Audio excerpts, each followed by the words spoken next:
கள்ளக்குறிச்சியில் கள்ளச்சாராயம் குடித்ததால் பாதிக்கப்பட்டு சிகிச்சை பெற்று வந்தவர் மருத்துவமனையிலிருந்து தப்பி ஓடிய நிலையில் மீண்டும் உடல்நலக்குறைவு ஏற்பட்டு உயிரிழந்திருக்கிறார். கள்ளக்குறிச்சி கருணாபுரத்தில் கள்ளச்சாராயம் குடித்து உயிரிழந்தவர்களின் எண்ணிக்கை 50ஐ கடந்திருக்கிறது. இந்நிலையில் கள்ளச்சாராயம் குடித்து பாதிக்கப்பட்டவர்கள் 100க்கும் மேற்பட்டோர் கள்ளக்குறிச்சி அரசு மருத்துவமனையில் அனுமதிக்கப்பட்டு சிகிச்சை பெற்று வருகின்றனர்.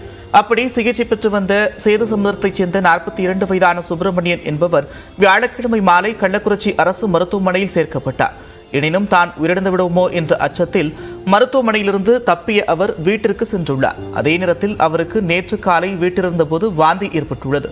மீண்டும் உடல்நலக்குறைவு அடைந்த நிலையில் உறவினர்கள் அவரை உள்ளூர் அரசு மருத்துவமனைக்கு கொண்டு சென்றிருக்கின்றனர். அங்கிருந்தவர்கள் மேல் சிகிச்சைக்காக அழைத்து செல்லுமாறு கூறிய நிலையில் சங்கராபுரம் கூட்டி சென்றிருக்கின்றனர். எனினும் சிகிச்சை பலனின்றி அவர் உயிரிழந்திருக்கிறார். இதனையடுத்து அவரது உடல் கள்ளக்குறிச்சி அரசு மருத்துவமனைக்கு கொண்டு வரப்பட்டுள்ளது. அங்கு சுப்பிரமணியனின் மனைவி மற்றும் சகோதரி கதறி அழுதது நெஞ்சை உருக்குவதாக இருந்தது. உயிரிழந்த சுப்பிரமணியனுக்கு 2 மகள்கள் 1 மகன் இருக்கின்றனர். இருந்தாங்க குடிச்சுட்டு முன்னாடி ஏத்திட்டு வந்தாங்க. பேசி கேட்காத பயந்துட்டு திரும்பி ஓடியாந்து விட்டாங்க. ஏன் ஓடியாந்துட்டாரு? இங்கதான் ட்ரீட்மெண்ட் இருக்குல்ல. செத்துருவனே பயந்துகிட்டு ஓடியாந்துருச்சு.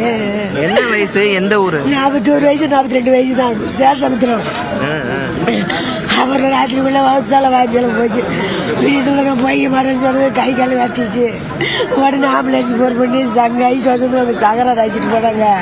ஹாஸ்பிட்டல்ல இருந்து வந்தீங்களா? எங்க இருந்து? எந்த ஊர்ல? ஹாஸ்பிட்டல் அங்க தீட்டு பேருக்கு பஞ்சு கொடுக்குது. வீட்டுல இது மாதிரி ஆயிடுச்சா?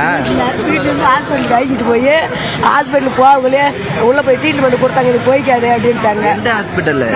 சிகேஜ்ல. எந்த ஊருமா? சேஷமுத்திரம். ஹாஸ்பிட்டல்ல இருந்தவரு வந்துட்டாரு திரும்ப. இப்ப வந்து அங்கே இங்க வந்து ஊசியோட ஊதி பிடிக்க வச்சு கிடைச்சி ஓடான்ட்டாரு.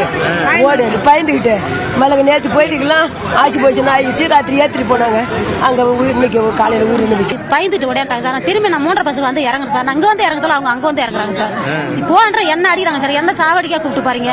இல்ல என்னைக்கு வந்து ஹாஸ்பிட்டல்ல சேர்த்தீங்க? எப்ப ஒரு திரும்ப வந்துட்டாரு? முந்தா நாள் தான் சார் அங்க ஹாஸ்பிட்டல் வந்து சேர்ந்ததுதான் 4 மணிக்கெல்லாம் வீட்டுக்கு அங்க கிளம்பி வந்துட்டாங்க சார். எங்க மாமா வந்து ஆஸ்பத்திரில 4 மணில அங்க வந்து பஸ் ஸ்டாண்ட்ல நிக்கிறாங்க சார். சாரானா சார் எந்த நேரமும் திரும்ப நீங்க சொல்லலையா? திரும்ப கூட்டிட்டு வரலையா ஹாஸ்பிட்டலுக்கு? கூப்பிடறேன் வரமாட்டேன்னு சொல்லிட்டேன். நேத்து நல்லா இருந்தாங்க சார். நேத்தி நல்லா இருந்தாங்க. திடீர்னு ராத்திரி வாந்தி எடுத்தாங்க. அவங்க எப்பவுமே குடி நிறுத்தினாங்க வாந்தி எடுப்பாங்க. அப்புறம் திரும்பி வகுத்து நல்லா சாப்பிட்டாங்க நிறுத்த அப்படின்னு தான் சார் நேற்று இருந்தான். எனக்கு ஒண்ணு இல்லடி நல்லா இருப்பேன்னு சொன்னாங்க சார். அப்புறம் விடிஞ்சு 5 மணி தான் எஞ்சி ரோடன்னு வாந்தி எடுத்தாங்க. வாந்தி எடுக்க பார்த்து சரி என்ன வாந்தி எடுத்து சொல்லி குடிச்சு தலையை பிடிச்சி கீழே நட்டுட்டே இருந்தான். என்னால ஒன்னும் முடியும் தலையை பிடிச்சாங்க.